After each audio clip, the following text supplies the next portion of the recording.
Pada suatu malam di tengah hujan badai, ada dua orang kakak beradik yang bernama Li Han dan juga Li Yao menyaksikan langsung ayah mereka dibunuh oleh sang paman. Si paman yang bernama Li Tiansheng melakukan pemberontakan karena dia tidak terima sudah berjuang susah payah di medan perang, tapi kaisar pada saat itu yang dijabat oleh ayah dari Li Han dan juga Li Yao hanya berduduk santai di atas singgasana. Malam ini Li Tiansheng melakukan pemberontakan dengan membunuh serta mengkudeta posisi kaisar. Li Han yang pada saat itu sedang bersembunyi dengan sang adik berinisiatif pergi meninggalkan kerajaan demi bisa menyelamatkan diri. Di saat yang sama Li Tiansheng didatangi oleh 7 orang immortal yang menjadi dalang utama di balik pemberontakan yang dia lakukan. 7 immortal ini merasa tidak puas kepada Li Tiansheng karena 2 anak dari kaisar belumlah mati pada saat ini. Li Tiansheng pun berusaha menjelaskan kalau kedua anak kaisar tidak akan bisa lari jauh karena dia pasti akan mengejar serta membunuh mereka berdua. Akan tetapi 7 immortal mempunyai inisiatif sendiri untuk mengejar Li Han dan juga Li Yao tanpa bantuan dari Li Tiansheng.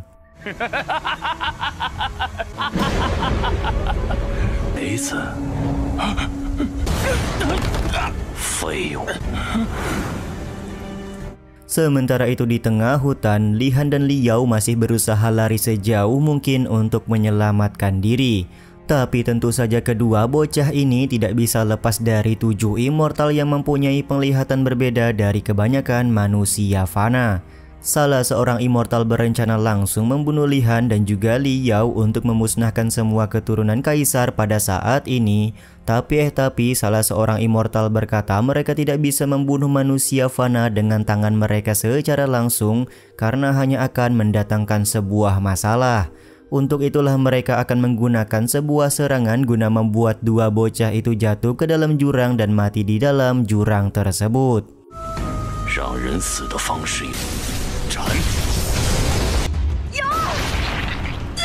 Benar saja Li Han dan Li Yao jatuh ke dalam jurang setelah terkena serangan kuat dari 7 immortal. Tampak tangan dari Li Han juga langsung terputus ketika dia berusaha menyelamatkan sang adik. Token kehidupan yang dipegang oleh 7 immortal juga langsung memperlihatkan kalau mereka berdua sudah tidak bernyawa lagi. Di saat itulah muncul seorang wanita yang menghampiri Li Han di dalam jurang dan membuat waktu berhenti sejenak. Diketahui wanita ini merupakan seorang utusan yang akan menyelamatkan nyawa dari Li Han karena Li Han merupakan orang yang sudah terpilih. Dengan menggunakan kemampuan magisnya, si wanita memasukkan tangannya ke dalam tubuh Li Han sembari mengucapkan selamat datang di dunia tanpa akhir.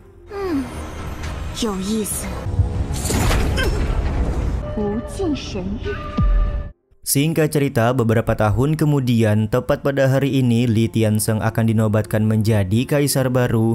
Dia mengumpulkan beberapa orang Qasim untuk dieksekusi karena Qasim-Qasim ini cukup setia dengan kaisar sebelumnya. Sementara itu di dalam kerajaan, Li Tiansheng masih tampak khawatir karena token kehidupan dari Li Han masih terus menyala. Token ini diketahui merupakan token pemberian dari 7 immortal, jadi tidak mungkin ada kesalahan atau mengalami error. Li Tiansheng menyadari selama Li Han masih hidup, pasti dia akan datang untuk membalaskan dendam kematian orang tuanya. Pucuk dicinta ulang pun tiba, muncul seorang praktisi yang membantai ratusan pasukan dan memaksa masuk ke dalam ruangan kaisar. Yap, benar sekali, orang tersebut merupakan Li Han yang datang di hari penobatan Li Tiansheng sebagai kaisar untuk membalaskan dendam kedua orang tuanya. Meskipun Li Han datang dengan penuh amarah, Li Tiansheng masih cukup tenang karena dia sudah menggunakan jasa dari seorang praktisi yang mempunyai gelar Raja Neraka. Tentu saja Raja Neraka akan mengikuti perintah yang diberikan oleh Li Tiansheng karena dia sudah mendapatkan bayaran yang begitu mahal.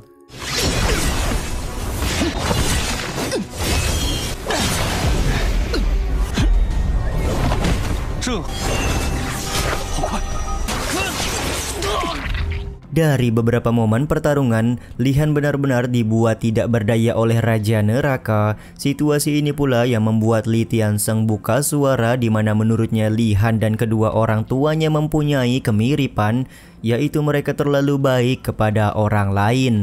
Bahkan sebelum Li Tianseng melakukan pembunuhan, ibu dari Li Han sempat mengundangnya untuk makan malam bersama. Aku berterima kasih kepada 7 immortal yang sudah memberikan bantuan. Jika bukan karena mereka, aku tidak akan pernah berani untuk mengkudeta posisi ayahmu, ucap Li Tianseng kepada Li Han yang sedang terbantai oleh Raja Neraka.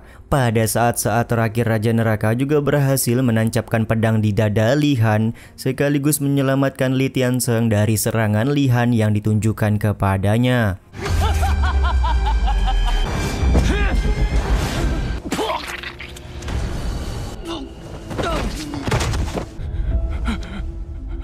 Kematian Li Han juga membuat token kehidupan seketika berubah warna menjadi merah, yang menandakan kalau Li Han sudah sepenuhnya mokat. Rasa terima kasih langsung diucapkan oleh Li Tianseng kepada Raja Neraka. Dia juga sedikit menyesal karena Raja Neraka tidak hadir lebih awal dan membantunya membunuh Kaisar pada waktu itu.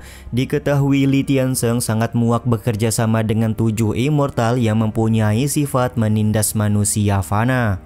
Raja Neraka pun kemudian bertanya kenapa Li Tianseng tidak memberitahukan siapakah 7 immortal yang dia maksud, karena siapa tahu Raja Neraka bisa melawan 7 immortal tersebut demi Li Tianseng. Aku tidak tahu siapa mereka sebenarnya, tapi merekalah yang datang kepadaku. Dikarenakan pada waktu itu sudah ada niat membunuh Kaisar, maka aku tidak peduli siapa mereka. Yang terpenting 7 immortal itu memberikan bantuan kepadaku, ucap Li Tianseng menjelaskan kepada Raja Neraka. Setelah Li Tianseng bercerita, tiba-tiba saja suasana berubah menjadi mencekam dan terlihat mayat dari Li Han hidup kembali.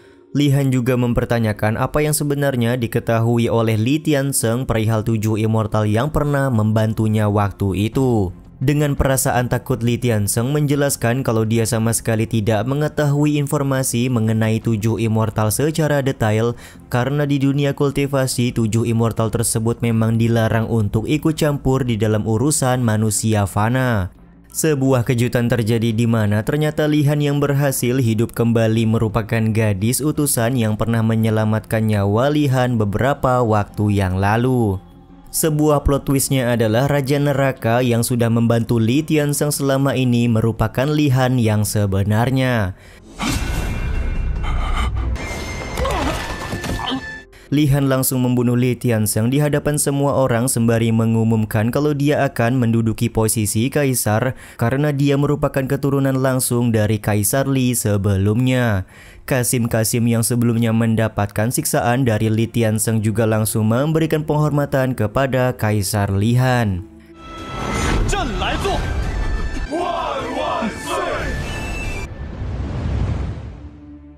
Singkat cerita, ketika hari sudah malam, Li Han memberikan penghormatan kepada kedua orang tuanya yang sudah mati dengan menyalakan dupa.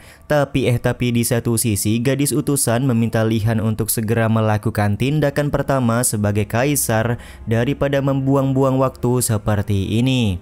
Li Han sendiri bisa memaklumi kalau gadis utusan berbicara seenaknya di hadapan makam kedua orang tuanya. Dia juga memahami kalau alam dewa tempat gadis utusan berasal hanya diisi oleh monster yang tidak punya perasaan sama sekali. By the way, untuk mempermudah, Mimin manggil gadis utusan dengan nama Sihai aja ya guys. Sihai kelihatan mengiyakan semua ucapan yang disampaikan oleh Li Han perihal alam dewa yang dia tinggali. Dia juga bertanya kapan Li Han akan menjalankan misi di alam dewa seperti yang sudah mereka sepakati. Tunggu aku sudah membunuh 7 immortal baru aku akan memulai misi di alam dewa, ucap Li Han kepada Sihai. Sihai terlihat cukup kecewa karena membunuh 7 immortal dengan tangan Li Han sendiri bukanlah perkara mudah. Ternyata selama 7 tahun ini Sihai adalah orang yang membantu Li Han mendapatkan gelar Raja Neraka sebelum dia membalaskan dendam kepada Li Tianseng.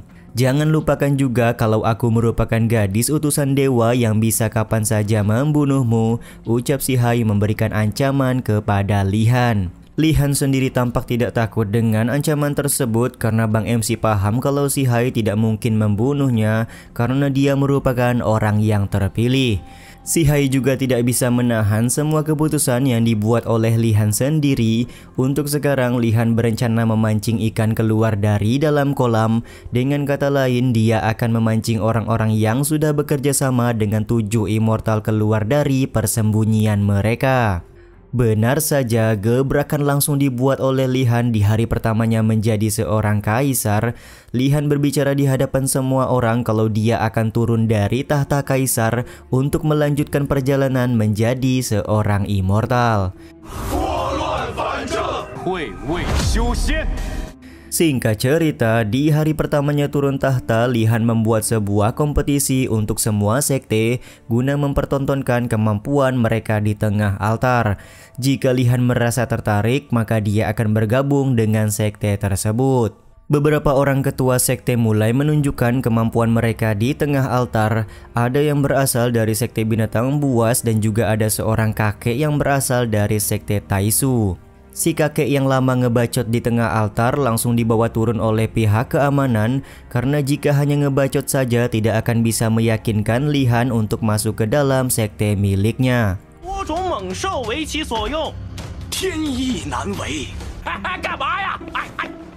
Sementara itu, Li Han dan si Hai sedang bersantai meminum teh sambil menunggu ikan besar datang ke tempat mereka. Li Han sangat yakin akan ada seseorang yang datang dengan maksud tertentu setelah dia turun dari tahta kaisar. Di saat yang sama si Hai masih kepikiran tentang 7 immortal yang ingin dibunuh oleh Li Han. Dengan kemampuan Bang MC pada saat ini sepertinya membutuhkan waktu lebih banyak untuk membalaskan dendam. Li Han sendiri meminta si Hai untuk tenang karena jika saatnya sudah tiba nanti, maka dia akan berhasil membunuh 7 immortal tersebut. Baru saja selesai berbicara, tiba-tiba saja muncul seorang praktisi bernama Lu Xin yang datang untuk membunuh Li Han.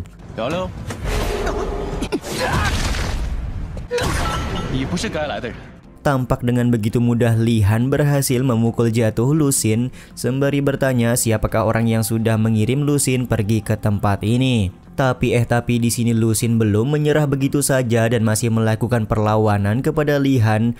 Secara khusus Li Han juga meminta Lu Xin untuk memperlihatkan kemampuan terbaiknya.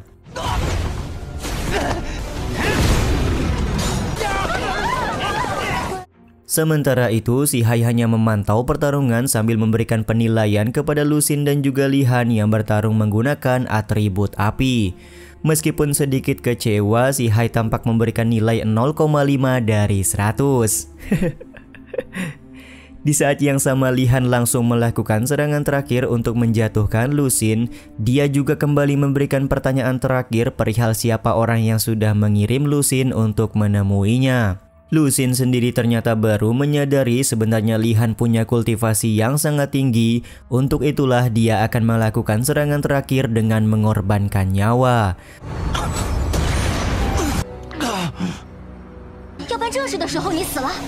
Serangan terakhir dari Lu Xin benar-benar membuat Li Han terluka cukup parah dan kemudian jatuh di tengah-tengah altar. Situasi yang dialami oleh Li Han ini membuat si Hai sangat khawatir karena dia sudah lama membimbing Li Han tapi Li Han malah harus mokat dengan cara seperti ini.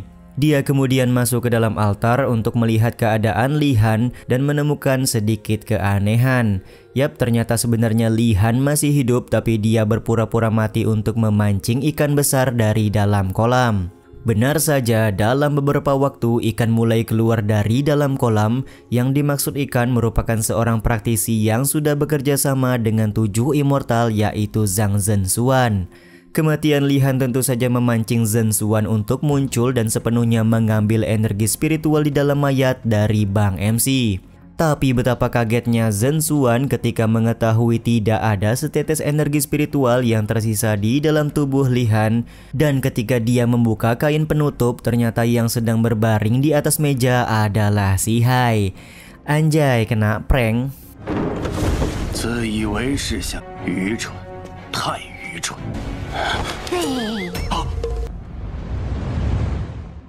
Jebakan yang dibuat oleh Li Han untuk memancing Zhenxuan keluar ini juga sekaligus menutup episode kali ini ya guys. Gimana nih menurut kalian Donghu yang satu ini? Menurut Mimin sih lumayan bagus ya guys. Dari segi grafik juga udah mulai ada peningkatan nih ya. Soalnya ini salah satu donghua yang dibuat oleh studio Soyep guys. Ya, studio Soyep kan terkenal sama yang grafik burik banget ya. Tapi ini udah ada peningkatan banget nih guys. Better lah dari sebelumnya ya. Ya udah deh, sampai di sini dulu aja video kali ini. Mohon maaf jika masih banyak kekurangan dan kesalahan dalam penyampaian kata-kata ya. Terima kasih untuk kalian yang udah pada nonton dan jangan lupa subscribe serta nyalain loncengnya ya guys. Mimin selaku penulis narasi, tukang voice over dan tukang edit video pamit undur diri. Salam hangat, see you in the next video. Bye bye guys, see you next week.